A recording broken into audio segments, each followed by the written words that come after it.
Fidèles amis de Capital Santé, c'est avec beaucoup de plaisir que nous vous retrouvons encore aujourd'hui pour une autre émission, bien évidemment, de santé.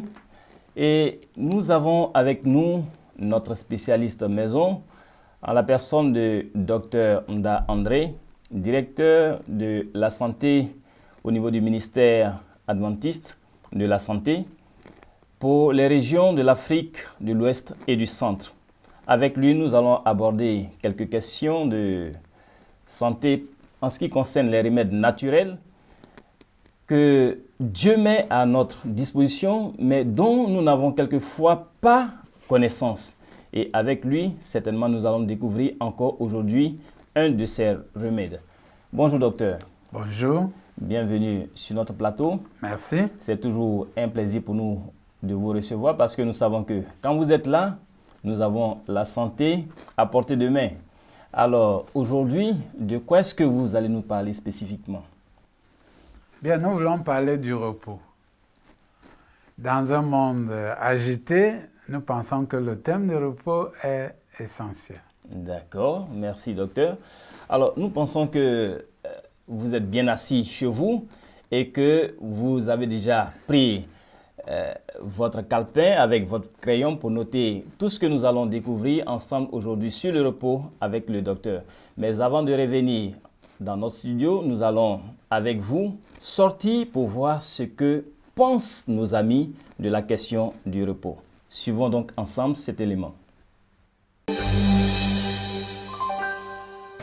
Le repos pour moi c'est un moment d'inactivité qu'on a dans la journée de préférence. Voilà. Ça ne rien faire. Soit tu es assis, soit tu es couché.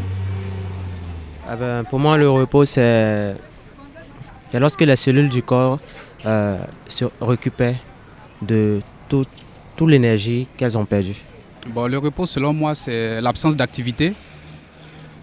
Le moment qu'on prend, ça peut être de la journée comme de la nuit, pour ne rien faire et permettre à l'organisme de se reprendre de la fatigue.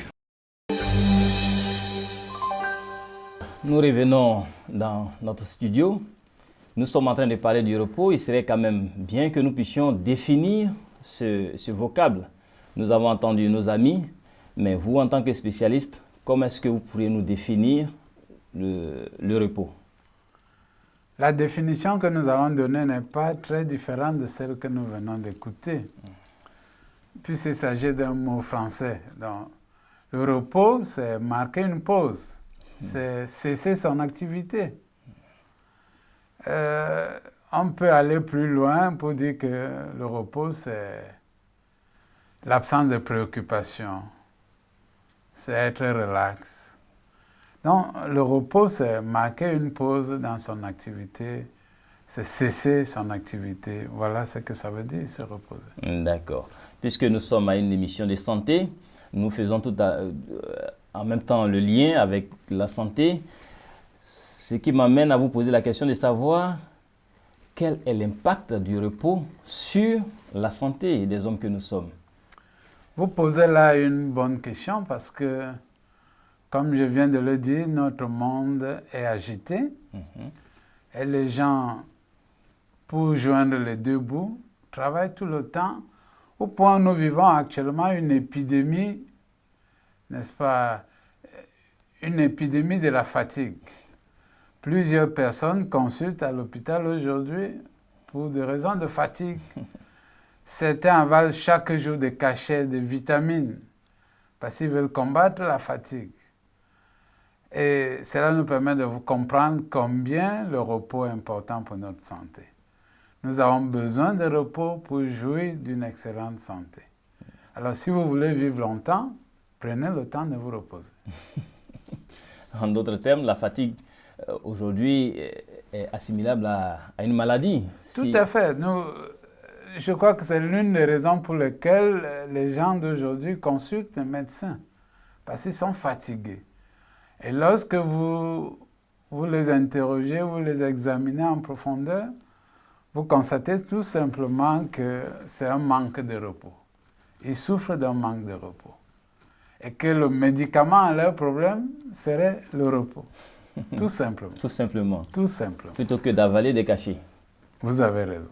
D'accord. Alors, dans ce cas, quelle serait la meilleure façon de se reposer? Il y a plusieurs sortes de repos. Le premier, c'est par la pause que vous prenez au cours de votre activité. Elle peut être plus ou moins longue, mais c'est un repos. Vous cessez pendant quelque temps, soit pour vous relaxer ou pour faire autre chose. Ça, c'est une forme de repos. Donc, ça entre dans le repos journalier, au quotidien.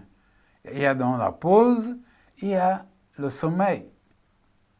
Le sommeil est une période pendant laquelle nous nous reposons. Mais il y a d'autres formes de repos, par exemple, le repos hebdomadaire.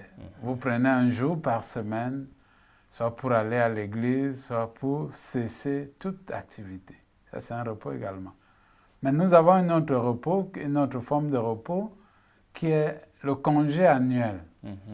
Vous êtes un travailleur et votre employeur vous donne un mois au cours d'une année pour vous reposer.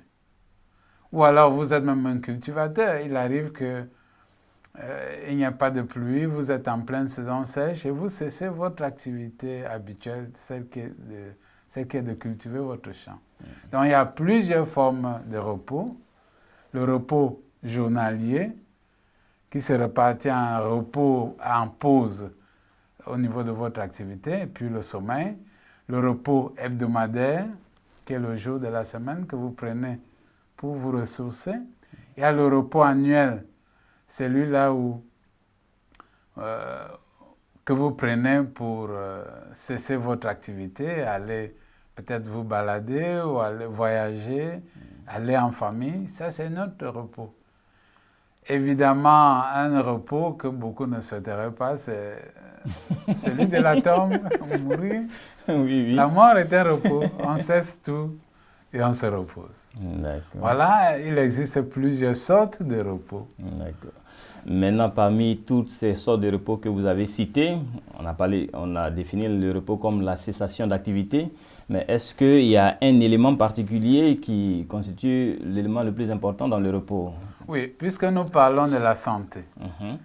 Le sommeil est le repos idéal que nous allons aborder dans cette émission. D'accord. Parce que nous passons au moins un tiers de notre vie à dormir. Alors, c'est dit combien le sommeil est important. Un nouveau-né a besoin de 20 heures de sommeil par jour. Un enfant de 6 ans, environ 10 heures de sommeil. 12 heures de sommeil environ. Un enfant, un jeune homme, un adolescent a besoin d'environ 9 heures de sommeil. Un adulte, 7 à 8 heures de sommeil chaque jour. Donc, le sommeil est la forme de repos la plus importante, puisque nous passons un tiers de notre vie à dormir. D'accord. Alors, vous venez de donner à peu près le temps de repos nécessaire pour chaque catégorie de personnes. Alors, est-ce que nous avons connaissance de tout ce temps de sommeil lié à chaque catégorie de personnes? Nous allons encore interroger nos amis pour voir ce qu'ils en pensent en ce qui concerne le temps nécessaire de repos journalier. Quand c'est la nuit, c'est 8 heures de temps, on doit se reposer. On doit se coucher et dormir pendant 8 heures de temps pour que le corps se repose bien. Dans la journée, 30 minutes, 1 heure, puisqu'on va reprendre le travail. Voilà. Selon moi, il faut 8 heures de temps au moins pour se reposer. 8 heures. Les scientifiques parlent de 8 heures, mais ça dépend de l'organisme de chacun.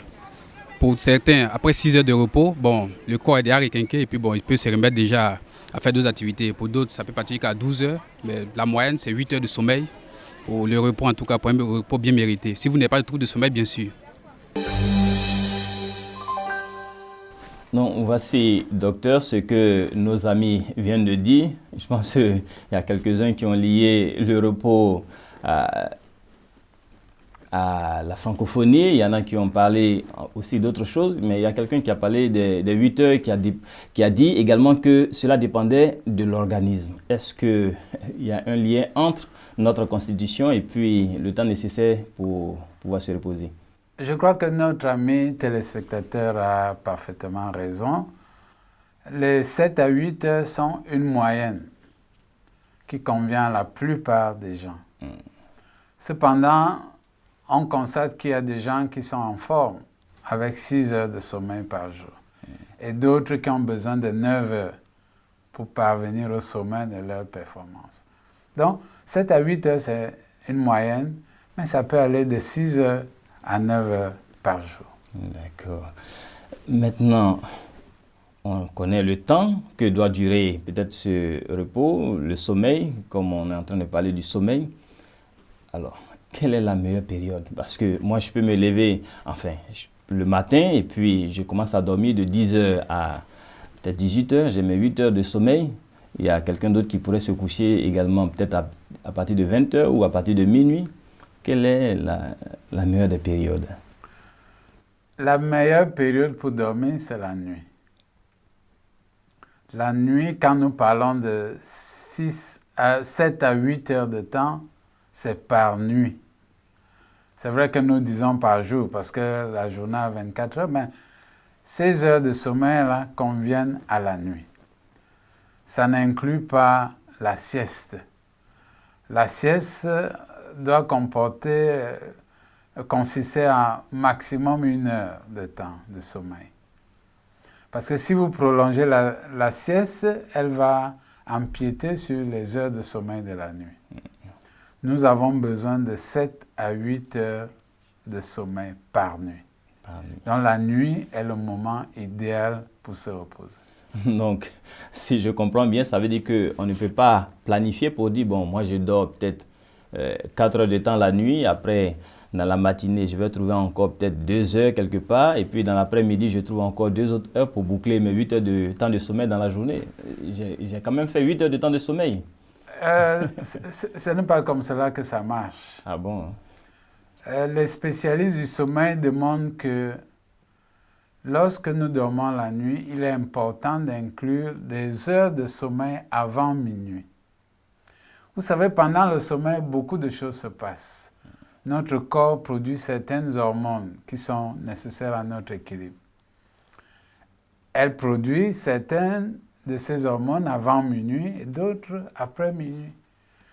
Il ne s'agit pas de dormir dans la journée pour récupérer les 8 heures de sommeil. Nous précisons encore qu'il s'agit du sommeil de la nuit. Et il est important de dormir avant d'aller au lit avant minuit pour totaliser les 8 heures de sommeil parce que les heures de sommeil avant minuit sont capitales pour notre équilibre et pour notre santé. Là, je pense que c'est un combat et une grande sensibilisation que nous devons faire parce que de nos jours, on voit qu'il y a beaucoup de distractions qui empêchent les hommes de pouvoir se coucher un peu plus tôt. Il y en a qui vont jusqu'au-delà de oui, minuit. nous les appelons les voleurs de sommeil. La télévision, les ordinateurs, l'Internet et tout ce que vous voulez, c'est des voleurs de sommeil. Et si vous n'allez pas au lit avant minuit, avec le temps, vous connaîtrez d'énormes difficultés au niveau de votre santé. Parce que plusieurs maladies que nous connaissons aujourd'hui, le diabète, l'hypertension, certains cancers, certains ont un rapport direct avec notre insuffisance de sommeil. D'accord, nous allons revenir sur ce point-là, aux maladies liées peut-être au manque de sommeil, mais on va encore poser la question à nos amis téléspectateurs pour savoir véritablement qu'est-ce qu'ils pensent du meilleur temps de sommeil. Les nuits à partir de 21h, 22h. Bon, nous sommes dans un pays francophone, hein, sinon bon, ces pays francophones, les heures de repos c'est toujours entre midi et 2. Et la nuit, à partir de 21h, je peux dire, de 21h jusqu'à 7h, 6h, 37h du matin par là. Ce sont là les heures de repos. Le bon moment pour dormir, en tout cas dans la journée, l'après-midi. C'est-à-dire après midi, après avoir mangé, se repose un peu. Maintenant, bon, la nuit, bon, naturellement, hein, c'est après le dîner. Voilà. Pas de 21h, on peut dormir. Ceux qui n'ont pas, qui se fatiguent pas comme nous là, et qui sont à la maison là, et ils se couchent 20h, 20h30, ils peuvent commencer à dormir. Alors docteur, on revient sur le plateau, on a entendu beaucoup de choses qui ont été dites. c'est vrai, il y en a qui sont allés pratiquement dans votre sens, à partir de 20h, 21h, mais il y a quelqu'un qui a lié le sommeil à la francophonie. Je ne sais pas si il y a un temps de sommeil spécial pour les pays francophones et puis un autre temps pour les anglophones. Si j'ai bien suivi, notre ami a parlé de la pause entre midi et 14h. Oui, oui. Que dans les pays francophones, c'est le moment qu'on nous accorde pour pouvoir rompre un peu avec notre activité. Mais pour revenir au sommeil, l'heure où il faut aller au lit dépend de l'heure de notre réveil, puisqu'il faut totaliser 7 à 8 heures. Ça veut dire que si je vais au lit à 21 heures, ça fait 3 heures avant minuit, et 5 heures du matin, je dois être debout pour totaliser les 8 heures.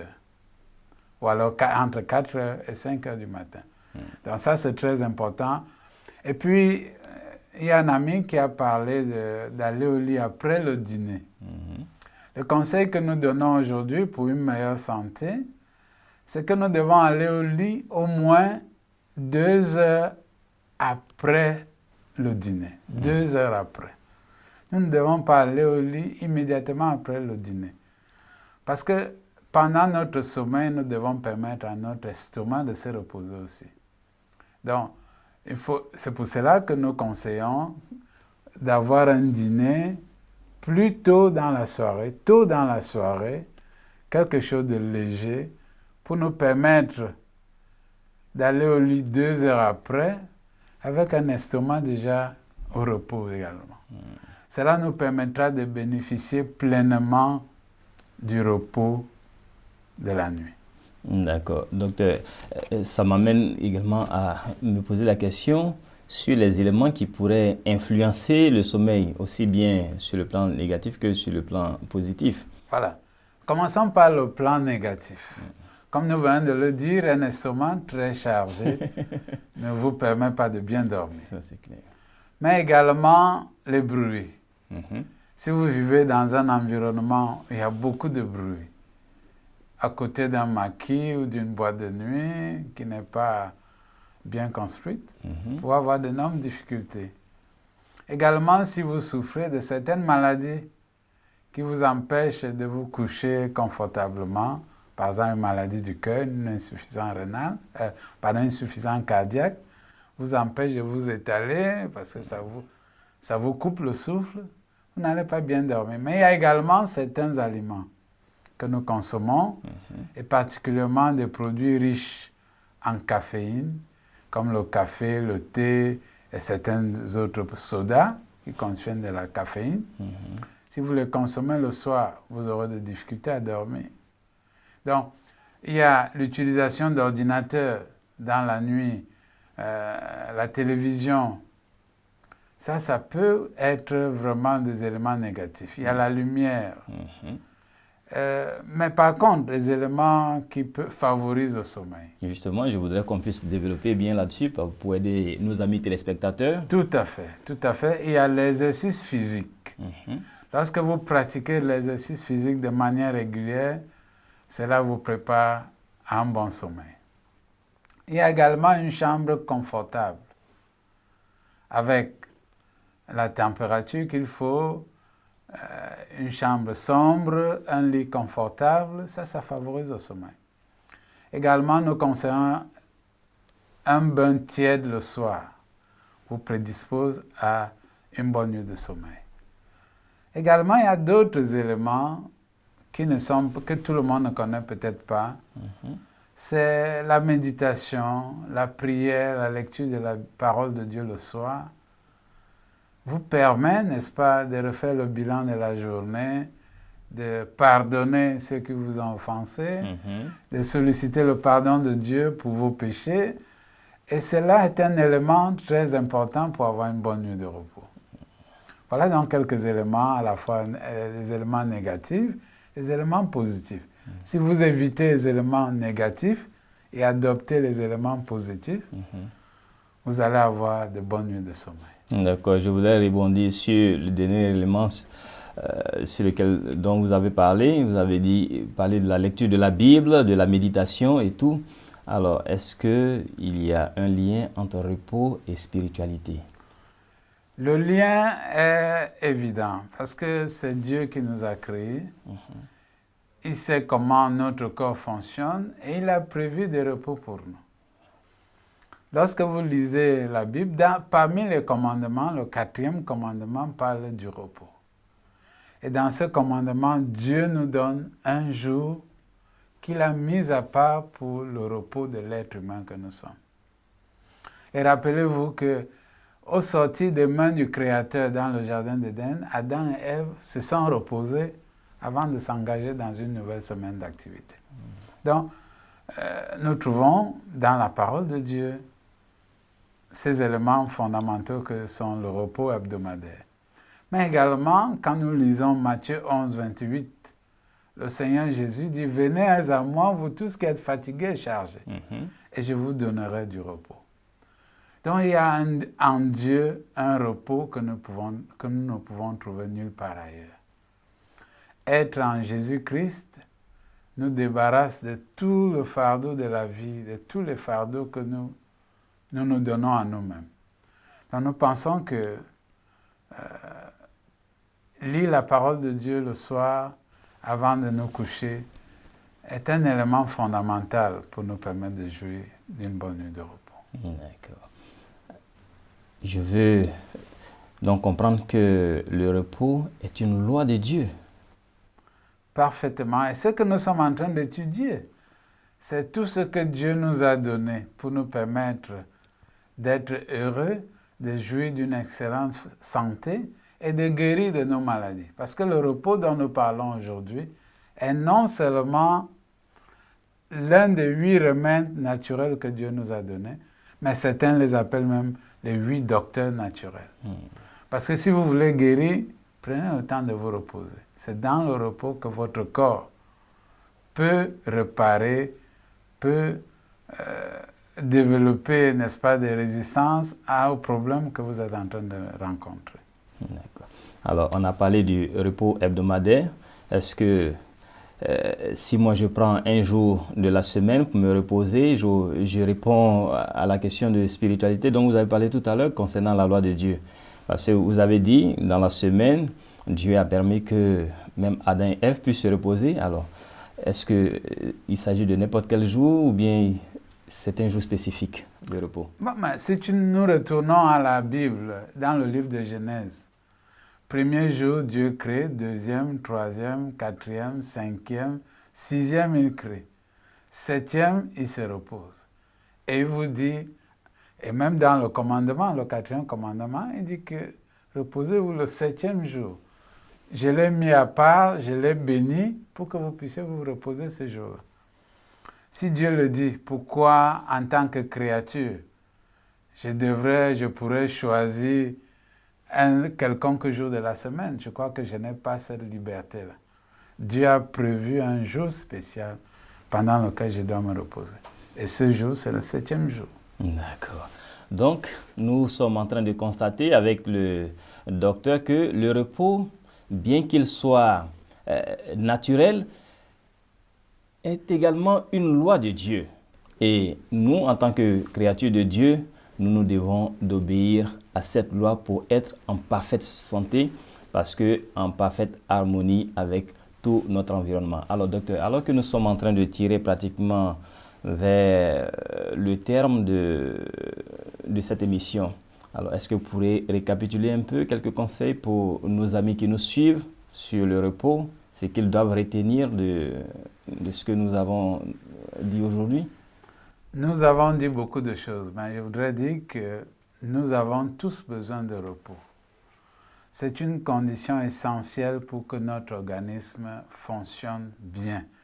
C'est une condition essentielle pour que nous puissions vivre longtemps et en bonne santé. Malheureusement, ce que nous constatons, quand votre corps vous dit que vous êtes fatigué, reposez-vous. C'est la meilleure chose à faire. Vous n'avez pas besoin de prendre des stimulants, du café, du thé pour faire le kilomètre supplémentaire. Nous devrions obéir à notre corps. Il est notre meilleur conseiller. Quand il est fatigué, quand il nous envoie le signal que nous sommes fatigués, prenons le temps de nous reposer. Qui veut aller loin, ménage sa monture. Si nous voulons vivre longtemps et en meilleure santé, ménageons-nous. Prenons le temps de nous reposer. Au cours de notre activité, prenons des pauses pour respirer profondément, pour marcher un peu. La nuit, prenons suffisamment du temps pour dormir. Et si vous êtes fonctionnaire, si vous travaillez pour quelqu'un d'autre, prenez votre congé annuel, c'est nécessaire, ce n'est pas un luxe. Et pendant ce congé, on devrait planifier des activités pour que nous soyons vraiment reposés. Donc, prenons le temps de nous reposer. Se reposer n'est pas une perte de temps. Et nous allons accroître notre rendement et vivre en meilleure santé. Merci, docteur. Alors, nous retenons donc que le repos est essentiel. Il est important parce qu'il participe à notre santé. Et nous avons besoin de nous reposer constamment. Nous avons besoin de dormir pendant les heures indiquées si nous voulons profiter au maximum de ce que Dieu met à notre disposition pour pouvoir régénérer notre organisme. Et bien entendu, en le faisant, non seulement nous préservons notre santé, mais également, comme le docteur l'a dit, nous obéissons à la loi de Dieu. Et il y a un adage qu'il a dit tout à l'heure qui me plaît bien. Qui veut aller loin ménage sa monture. Alors, si nous voulons avoir un corps sain, si nous voulons avoir un esprit sain, si nous voulons avoir une bonne santé, nous avons besoin de toujours nous reposer, de toujours marcher selon les bonnes prescriptions et avoir les bonnes attitudes, les bons comportements pour pouvoir avoir une santé solide.